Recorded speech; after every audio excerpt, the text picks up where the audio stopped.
result topic, which topic I started?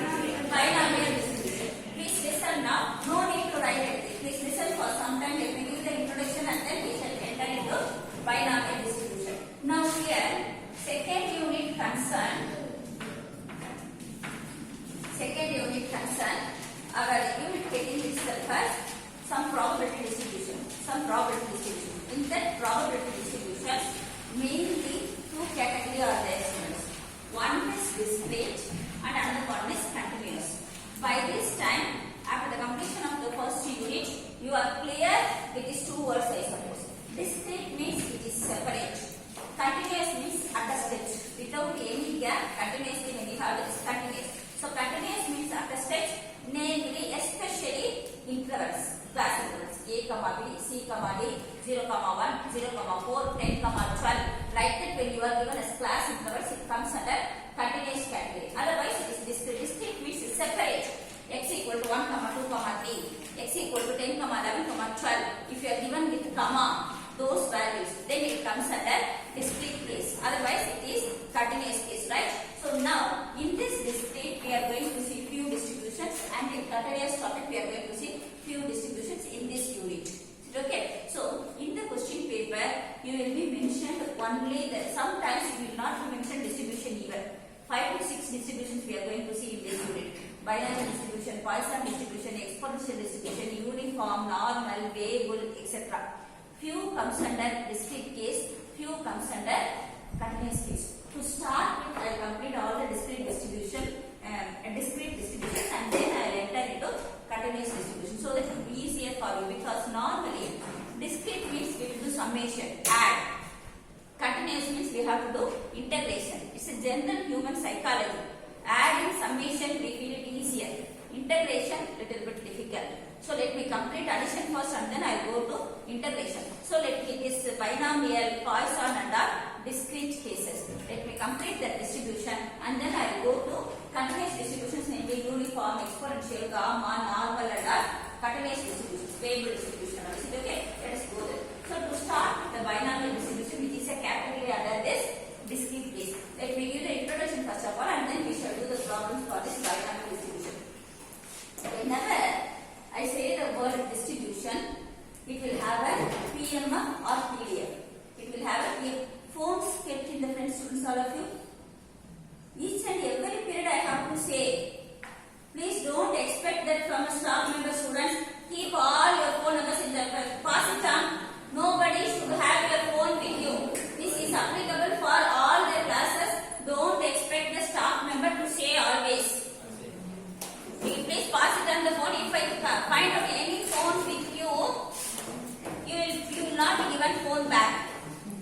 Pass it on fast. If your phone are with you, it will not be given by you. I will come and check now. After 2 minutes, I will come and check now. If the phone is with you, you will not be given back. I will take the phone away. You will never get back at all. Have you all kept in front? Anybody having phone with you? You will be tempted. Then nowadays you have the phone, you will be tempted. You please finish it off and then I will start. Keep it in the front phones. Anybody else having the phone now with you? Girls, boys? All of you kept in front. Nobody is having now. I come and check now. Shall we start now? So listen. So this binomial distribution, that is the discrete distribution, right? Binomial distribution is a discrete distribution. So when this distribution, when I started with the introduction, this by means always true. By means true. Only two cases. If the event or if the wave has only two cases, no other case, it comes under binomial distribution. In that two cases, one will be designated as success and the other will be designated as failure. One will be designated as success and other will be designated as failure. Normally, when I toss a coin, it is general that getting a head will be a success and getting a tail will be a failure. This is general convention. But no one can blame me if I name this as my success and this as my failure. It doesn't matter. You can have a coin with two faces. You can have a coin with two faces. One with red face, other with white face. Depending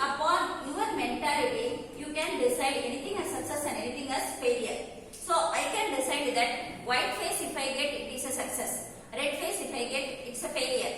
You can decide that red face if you get, it is a success. White face if you get, it's a failure. One should be designated, understand well, it's a designation, it is a name which is given by you. Nobody will say us that this should be failure and this should be success. Generally, coin tossing means it is a success and another one will be failure. Only two cases. Games with only two cases. That is why pack of cards, cube will not come under this case because there are 6 possibilities. When you throw a cube, there are 6 possibilities. So that does not come under binomial distribution. Applying for an examination, applying the result, that comes under binomial distribution. Either pass or fail. No other go. This limit will be for each and every examination. Above 50, if you are getting, you will be passed. Less than 50, if you are getting, you will be failed. So there is a binomial distribution. Switching off electric appliances. When it is switched on, that is one case. When it is switched off, that is another case. So it comes under binomial distribution. Right, students? So like these cases, when only 2 cases, 2 outcomes possible. Possible outcomes only 2, not more than that. If it is more than that, you have to go for some other distribution. If at all you have an event wherein you have only 2 possible outcomes, that comes under binomial distribution. Among the 2 outcomes, any outcome could be named as success and any outcome could be named as failure. Understood? Now, for that success, normally, the event the outcome which you named as success, that will be with the probability P, and the outcome which you named as failure, that will be with the probability Q. Probability of obtaining a success is P and probability of obtaining a failure is Q. And the general version is P plus Q should be equal to 1 because total probability should be equal to 1. So sum of the probability of success and sum of the probability of failure is equal to 1. So always in problems, when you are given P, you can play your kind of Q with the formula 1 minus P. If you are given Q, you can find out P with the formula 1 minus P. Can you understand or not what I say? Can you understand or not? So binomial distribution means only 2 possible outcomes. Among those 2 outcomes, one should be named as success and another should be named as failure. That's your choice. That's your choice. Defective bulb, non-defective bulb. Defective bulb may be designated as success and non-defective as failure. Or defective as failure, non-defective as success. That's your choice. Is it okay? So either it is defective. When you are purchasing something, you are purchasing a mold, you are purchasing a machine, you are purchasing some appliance, electrical appliance, that is defective, non-defective. 2 cases. So okay, you don't designate, you don't give for any other possible outcome, whether it is defective or whether it is non-defective. Non-defective means you have that as either failure or success. Is it okay? So now probability of obtaining a success is denoted as P and this is as Q. And also whenever you have this topic binomial distribution, since it is a case of success and failure, it have trials. It have trials. Sometimes if we are going for the competitive exams, which are very tough exams, normally, so my aim or my goal is to achieve that examination. You have to come out of that examination. I pass that examination. I have to achieve that goal. That students, that's why this NEET exam, medical exam, some students, if they definitely want to go for medical, 2 or 3 years they go on writing that exam until they get success. Right? That is attempts. That is number of attempts which you are doing. So tough competitive exams, IAS exam, IPS exam, CA exams, ICWA exams, AMLE, like this many courses are there. Those courses, 90% students cannot succeed in the first attempt. 90%. Sometimes very rarely it happens. Is it okay? So many attempts will be needed for that particular student to achieve that aim. So the GRE, TOEFL, competition, many things. So you are going for an interview. Sometimes depending upon our luck, in the first interview, first company, first case, I will be getting with a job. Otherwise, I will need to go for many attempts. Till that attempt, nowadays nobody can sit at home without a job. I need to go for a job, go away to be. That's why we are studying, right? So when you enter into the interview, first time it's not a success means definitely you should go for the second attempt. Second attempt also you are doing, definitely you should go for the third attempt. Definitely for the third attempt. That's called called as trials. Number of trials. Understood now? Binomial is obtaining till proceeding till success. Binomial means proceeding till success. Understood the logic? Till success. One event will be success, another outcome will be failure. One outcome will be success and another outcome will be failure. So now think of a case. Let me just talk about this competitive exam. A student is appearing for a competitive exam. It doesn't mean that that competitive exam, the first attempt he or she will be succeeding. So fourth attempt or fifth attempt he or she may succeed. So this comes under geometric distribution, another distribution which we are going to see. Now let me say for coin tossing game. We will be given one coin and that coin you will be asked to toss. I may fix my that coin may be tossed 10 times. I will decide your game. I will say your game that out of these 10 tosses, if you get more than 4 heads, you will be success. Otherwise, it's not. Like this also I can decide my game. Can you understand my student? So here, number of trials. P is 1 by 2, Q is 1 by 2, there is a term called N. What is the N? How I arrive this N, can you follow? Because I am asking you to toss the coin 10 times. I am asking you to toss the coin 10 times. So N is 10. In that I am fixing a task. In that I am fixing my game. What I say is that if you get 4 heads or more, you will be the winner. Otherwise, you will be the loser. Like that I can say. So, probability of success, probability of getting head is P. Probability of getting tail is Q, both equal to 1 by 2. Probability of getting head is P and probability of getting tail is Q. Both probability is equal to 1 by 2, right? So, here our event is tossing the coin 10 times. Tossing the coin 10 times. So, first time I may get head. In that case, my probability is P. Second time, I may get a Q. In that case, my probability is Q. Right? Third time, it may be P. Fourth time, it may be Q. Fourth time, it may be Q. Fifth time, it may be P. Again, it may be P. This possibilities I am saying. Like that, I have write 10 times.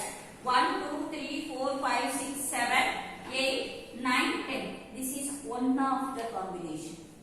This is one of the combination. Like this, we have 10 factorial combination.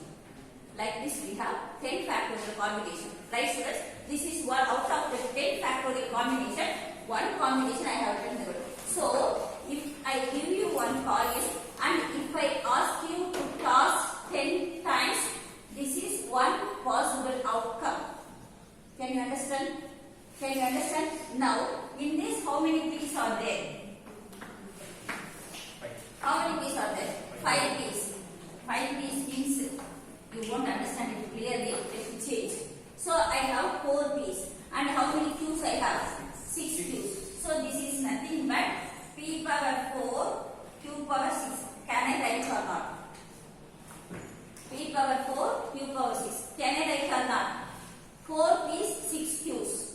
Is it right? Now, always, what can you say about this? Summation for all the 10 factorial cases.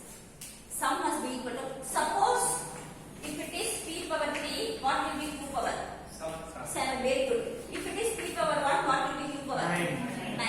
If it is P power 5, Q power 5. In general, the sum should be equal to a number of times. Is it okay? That is why my formula is P power x into Q power n. All these things, don't think that I am wasting the time. For you to remember binomial PMF well. For you to remember binomial PMF well. Binomial distribution means only 2 possible outcomes. One is probability of success with probability P. Another one is probability of failure with probability Q. Always binomial means you have trials. You have trials. In that trials, the n will be decided by the number of trials. So, as an example, I took n is equal to 10 trials. So, in that 10 trials, you may get any number of success, you may get any number of failure. So, that success power P power and that failure will be power n minus x. The probability of success will be power x and the probability of failure will be n minus x. Capital X will denote the probability of success. Capital X will denote the number of times you get the success. So that it is P multiplied X times and Q multiplied N minus X times. Because not only this outcome, like this I will get 10 factorial outcomes and attaching this with NCS. So this is the for one combination. Like that I can give any number of combinations. So for all these combinations, this formula P of X is equal to NCS P power X Q power N minus X equals. Understood now how we got that P power X Q power N minus X? Is it okay? So binomial is a discrete distribution with two possible outcomes, one failure and another success. Always binomial distribution will have number of trials. That number of trials is designated as N. Number of trials is designated as N and its PMF. As usual, discrete means it will have PMF, P of X. Continuous means it will have PDF, F of X. F of X you have to integrate that. Is it okay? So here binomial distribution PMF P of X is given by NCS P power X into Q power N minus X, and also very important thing, X ranges from only X ranges from 0 to N. More than N you cannot have because X is the number of success. You are tossing the coin 10 times. If at all, if you are getting all the cases as heads, your X is equal to 10. More than that you cannot get because X is the number of times you succeeded. Can you understand what I say? N is the number of trials. X is the number of times you succeeded. Can X be more than N then? Definitely not, because you played only 10 times. So you can get X could be equal to 0 because my bad luck, all the times if I get a tail, my X is 0. No time if I get head means it equal to 0. So here count will be N plus 1.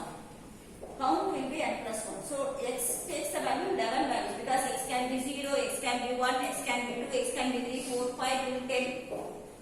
So all times I would have got a tail. In that case my X is 0. If I got 3 heads, my X is 3.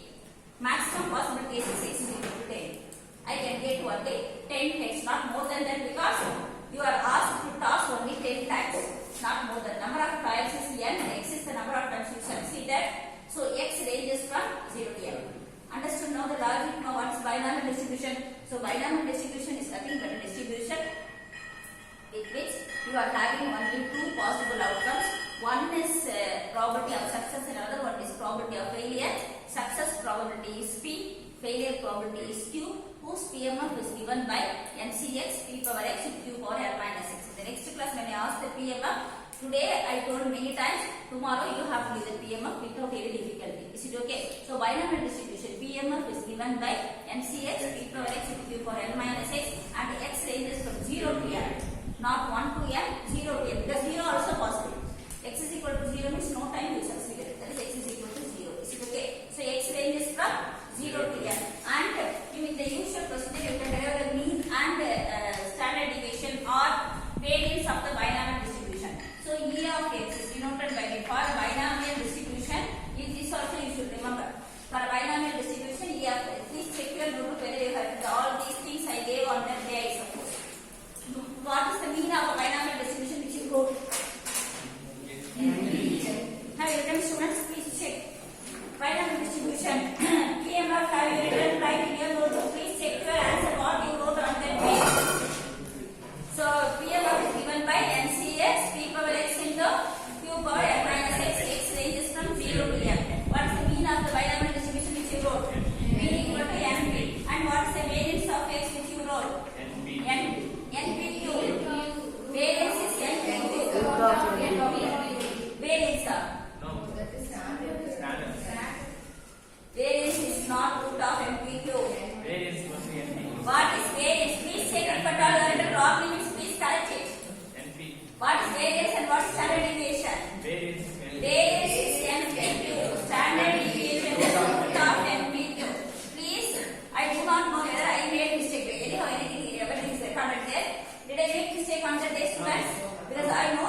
like that MGF also I have given. I have that there. What's MGF? MGF you have to find out in our usual formula. E of e power tx summation x into p of x. Substitute, simplify, you will get MGF. MGF formula what I gave. What is MGF of binomial distribution? Mx already u plus e power t whole power n. N is the number of through this MGF also you can find out the mean and the variance, right? This MGF derivation already I have derived it. E of e power tx. E power tx formula I gave e power x. What is the expansion for e power x? I asked you to write in the back side of your notebook. Formula, every time when I say this is a result, this is a formula, please write in the back side of your notebook. Anyone make it fast? What is e power x? Expansion I need.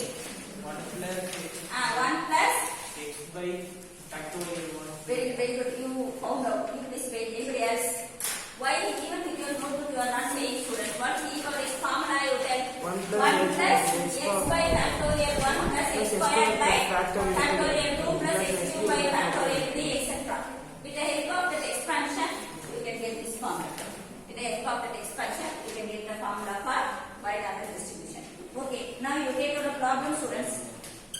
Let us start with problem number 1 for this unit. First unit problems completed. Second unit, let me start with problem number 1. Problem number 1.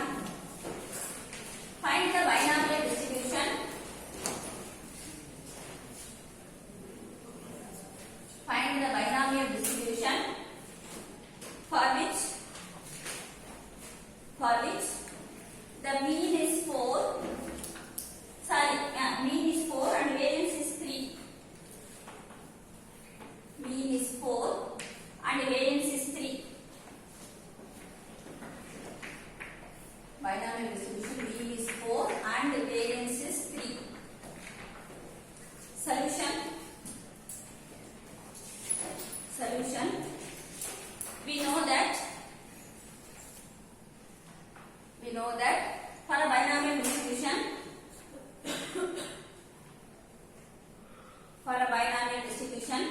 the mean and variances are given by